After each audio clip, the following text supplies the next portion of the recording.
Já de volta com Manhã da Piedade, agora está na hora daquele momento especial do nosso cafezinho de todas as manhãs, né? E você de casa que nos acompanha sabe que o nosso café é o café Riachuelo, né? Então você aí de casa, caso ainda não conheça, você tem que conhecer o café Riachuelo. Gente, é o puro café, os grãos são especiais e também selecionados do sul de Minas Gerais e da região do Cerrado Mineiro. E é 100% arábica. Então, você, minha amiga, você, meu amigo, leve para sua casa o café Riachuelo torrado e moído artesanalmente, viu? Não se esqueça de levar para sua casa a próxima vez que for às compras, viu? É o verdadeiro gostinho da roça que você vai levar. Tenho certeza disso e tem muita tradição este nome, gente. Há 57 anos fazendo o café dos mineiros. E aí você me pergunta, Síria, onde eu posso comprar então o café moído na hora? No final da Avenida Paraná, bem na virada do Move, entre as ruas Santa Catarina e Tupis, na antiga Praça 1º de Maio, fica no centro de Belo Horizonte. Um ponto de referência para você é o Mercado Central, que todo mundo sabe onde fica, né? Quer saber mais sobre o café Riachuelo? Então ligue agora, ligue o quanto antes. O telefone está aí na sua telinha, 3212-7993. O código de área é o 31. Café Riachuelo, volto a repetir para você, viu? É o ponto alto em café.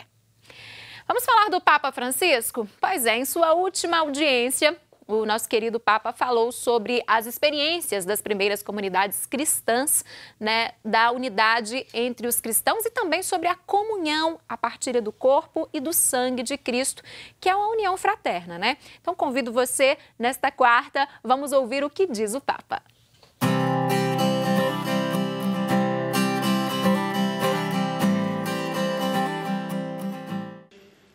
A comunidade cristã nasce da efusão superabundante do Espírito Santo e cresce graças ao fermento da partilha entre os irmãos e irmãs em Cristo. Há um dinamismo de solidariedade que edifica a igreja como família de Deus, onde resulta central a experiência da koinonia. Mas o que significa essa palavra estranha? O que significa? É uma palavra grega que significa colocar em comunhão, colocar em partilha, ser como uma comunidade, não isolados. Essa é a experiência da primeira comunidade cristã, isto é, colocar em comum, compartilhar, comunicar, participar, não isolar-se. Na Igreja das Origens, essa koinonia, essa comunidade, refere-se, antes de tudo, à participação no corpo e sangue de Cristo. Por isso, quando nós fazemos a comunhão, nós dizemos, nós comungamos, comunicamos. Entramos em comunicação com Jesus. E dessa comunicação com Jesus, que nós chamamos comunhão, com os irmãos e irmãs. Essa comunhão do corpo e sangue de Cristo que se faz na missa se traduz em uma união fraterna e, portanto, também aquilo que é mais difícil para nós. Colocar em comum os bens e recolher dinheiro para a coleta em favor da Igreja Mãe de Jerusalém e outras igrejas. Se vocês quiserem saber que são bons cristãos, que vocês devem rezar, procurar aproximar-se da comunhão, da reconciliação, mas o sinal que o seu coração se converteu quando a conversão chega no bolso. Isto é,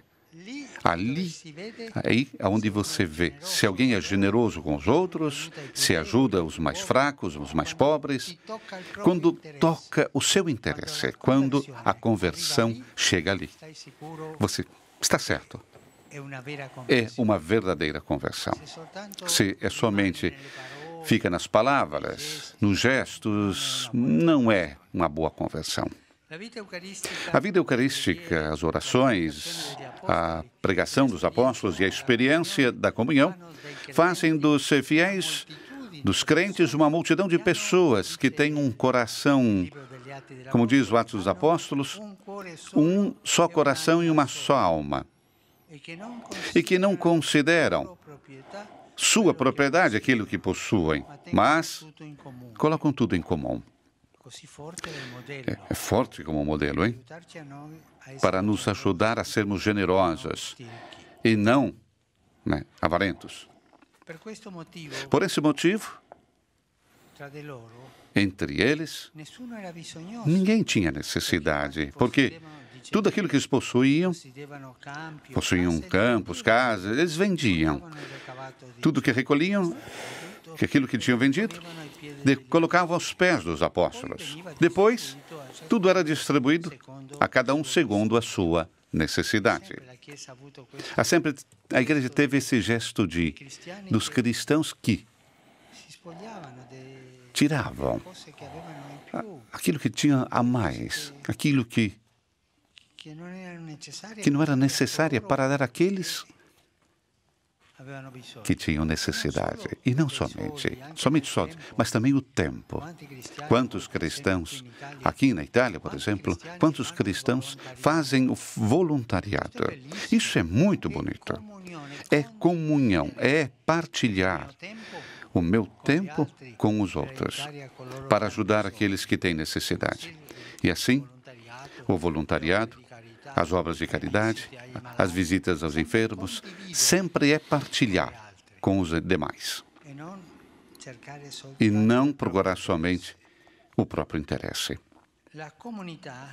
A comunidade, ou koinonia, aquela palavra grega, torna-se de tal modo a nova modalidade de relação entre os discípulos do Senhor. Os cristãos fazem uma nova modalidade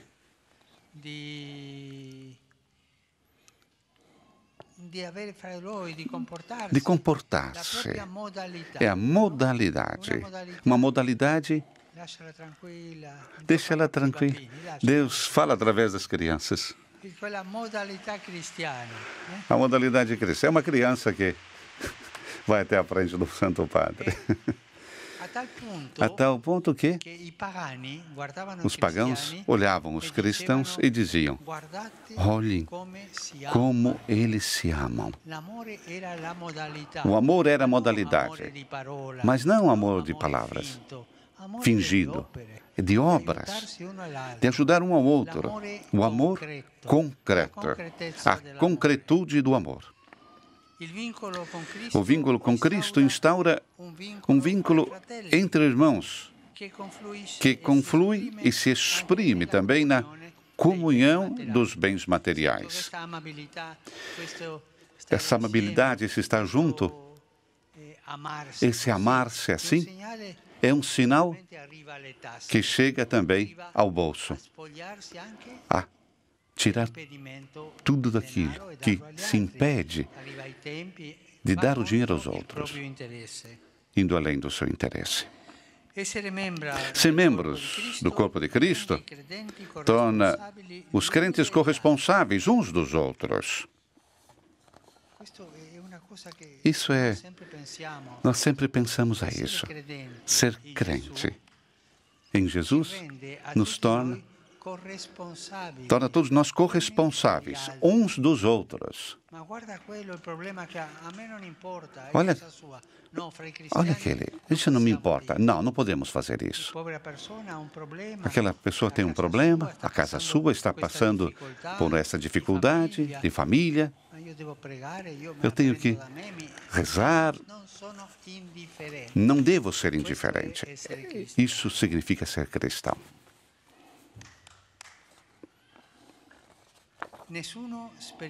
Ninguém experimenta a indigência, que humilha a dignidade humana, porque eles vivem essa comunidade, essa comunhão, estar em comum o coração, se amam. Esse é o sinal, um amor concreto.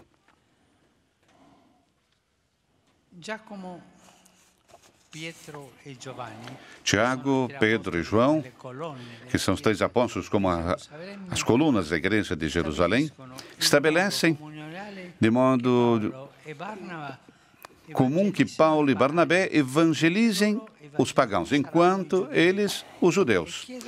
E pedem somente a Paulo e a Barnabé que se recordem dos pobres, que não se esqueçam dos pobres.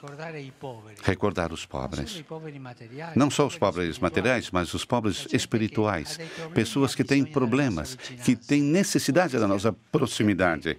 Um cristão sempre parte de si mesmo, precisamente se aproxima, como Jesus se aproximam a nós. Essa é a primeira comunidade cristã. Um exemplo concreto de partilha e comunhão dos bens nos chega do testemunho de Barnabé.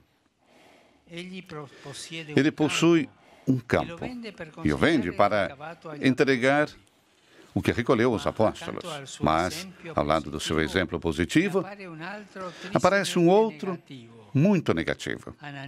Ananias e sua mulher Safira vendem um terreno e decidem de entregar somente uma parte aos apóstolos e manter uma outra para eles.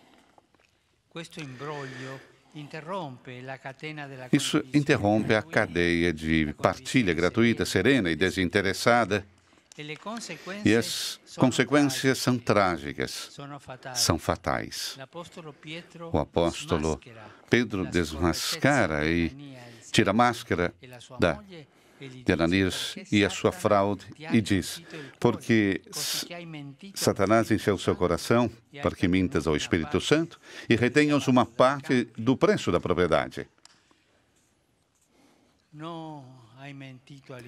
Não é a homens que mentiste, disse Pedro, mas a Deus. Poderíamos dizer que Ananias mentiu a Deus por causa de uma consciência isolada, hipócrita,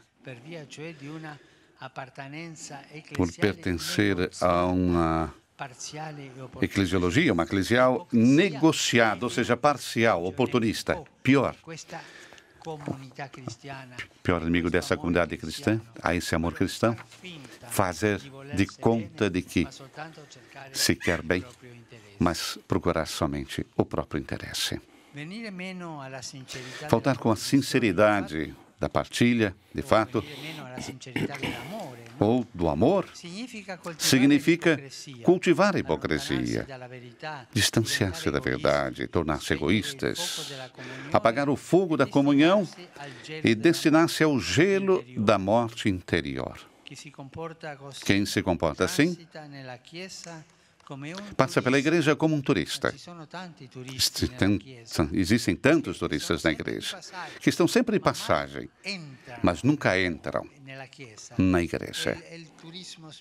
É o turismo espiritual que faz com que creiam que são cristãos, mas são turistas de catacumba. Não devemos ser turistas na igreja, mas irmãos uns dos outros. Uma vista impostada de tirar proveito e vantagem das situações em relação aos outros que provocam inevitavelmente a morte interior. Quando se diz que próximo, amigos dos padres, dos bispos, e querem somente os seus interesses. Isso são as hipocrisias que destroem a igreja. O Senhor, e peço para todos nós, derrame sobre nós o seu espírito de ternura, que vence toda hipocrisia e coloca em círculo aquela verdade que nutre a solidariedade cristã, a qual, longe de ser atividade de assistência social, é a expressão irrenunciável da natureza da igreja, mãe amorosa de todos, especialmente dos mais pobres.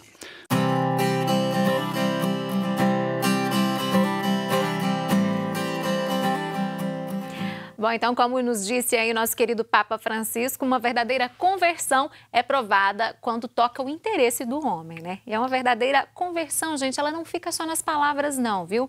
Ela é provada pelas atitudes generosas. Então, vamos ficar todos atentos a esta questão, né? Olha só, e agora nós vamos para um rápido intervalo. Aproveite para mandar uma mensagem para o nosso WhatsApp. O número aparece aí na sua telinha, o 996428473. Voltamos já.